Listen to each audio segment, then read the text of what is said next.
आपका स्वागत है। मैं राजू नरवाल। कोबरा टेलीविजन खोजी पत्रकारिता में देश का पहला न्यूज चैनल है। और अब खबर हरियाणा से। हरियाणा के बहादुरगढ़ के टिकरी बॉर्डर पर एमएसपी कानून को लेकर किसानों का डेरा ज्यों का त्यों लगा हुआ है। आप देखना यह है कि एमएसपी कानून को लेकर सरकार इन किसानों की घर वापसी कब तक करवा पाएगी। देखिए हरियाणा के टिकरी बॉर्डर से कोबरा टेलीविजन की एक खास रिपोर्ट। और इस्तीफा देकर किसान आंदोलन के अंदर सक्रिय भूमिका निभाई है। अब उन्होंने सरकार का वापस दामन थाम लिया है, तो उसमें के बारे में आप क्या कहेंगे? उन सोमवीर सांगवान का सक्रिय भूमिका नहीं थी।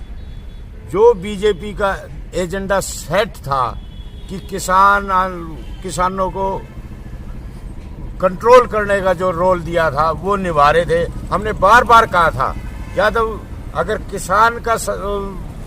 किसान के हित में खड़ा होना है तो विधायिका से इस्तीफा देना होगा, लेकिन उन्होंने न विधायक पद से इस्तीफा दिया, न बीजेपी ने जो उनको चेयरमैन सौंपी थी वो कोठी खाली की थी। हमने उस समय भी अगस्त में भी ये कहा था कि जब उनकी कोठी पे सोमवीर सांगवान चेयरमैन लिखा हुआ था तो हमने उसी चीज पे उंगली उठाई थी। आप सच्चे किसान हितैषी नहीं हैं, किसान के जयचंद हैं।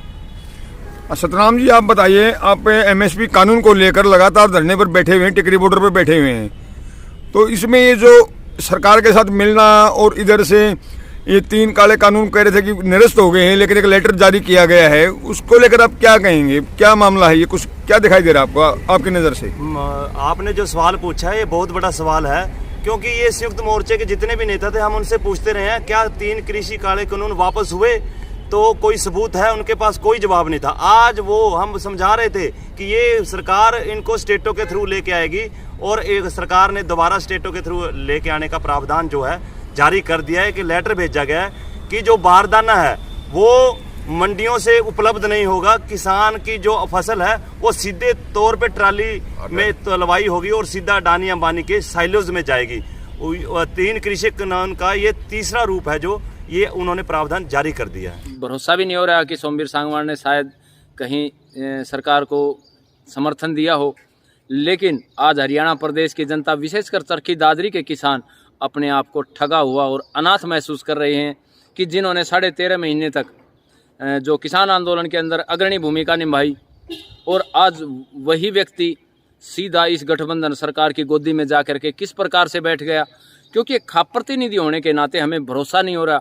विधायक होने के नाते तो कोई खास बात नहीं, मायने नहीं रखता, लेकिन खाप प्रतिनिधि होने के नाते जिस मुख से उन्होंने इस सरकार की जितनी कड़ी निंदा की, जिस प्रकार से आरोप प्रत्यारोप लगाए, जिस प्रकार से खट्टर मोदी मुर्दाबाद के नारे लगाए, आज वही खाप प्रतिनिधि और हमारे चरखी दादरी के विधायक किस प्रकार से उनकी भविष्य के अंदर गुणगान करेंगे। क्योंकि ये है एक जनता के लिए एक कुठाराघात भी है, विश्वासघात भी है। क्योंकि जिस प्रकार से हरियाणा प्रदेश की जनता कयास लगा रही थी कि कहीं न कहीं सोमवीर सांगवान सरकार की एक जिम्मेदारी लेकर के इस किसान आंदोलन को कमज़ोर करने की भूमिका से किसानों के बीच में घुसे हैं, आज उसको अमली जामा पहनाते हुए सोमवीर सांगवान ने अपना असली चेहरा बेनकाब करने का काम किया है। हमारे जो सांगवान खाप के प्रधान और निर्दलीय विधायक सोमवीर सांगवान जी ने दोबारा से सरकार का समर्थन जो किया है वो किसानों के लिहाजे से एक निंदनीय तरीके से देखा जा रहा है। क्योंकि भाई ने जब 13 महीने आंदोलन चला, वो दिल्ली की बात हो चाहे कितलाना टोल की हो, तो आज दादरी का किसान अपने आप को अकेला महसूस कर रहा है। क्योंकि सोमवीर सांगवान ने बड़ा बढ़ चढ़ के और जो किसान आंदोलन के जो योगदान दिया था, और आज सरकार के साथ मिलके, क्योंकि किसानों की जो लड़ाई है वो अनेकों मुद्दों की लड़ाई है, इसमें चाहे एमएसपी की बात हो, आज भी जो प्रदेश का और देश का किसान दिल्ली के अंदर एमएसपी की लड़ाई लड़ रहा है।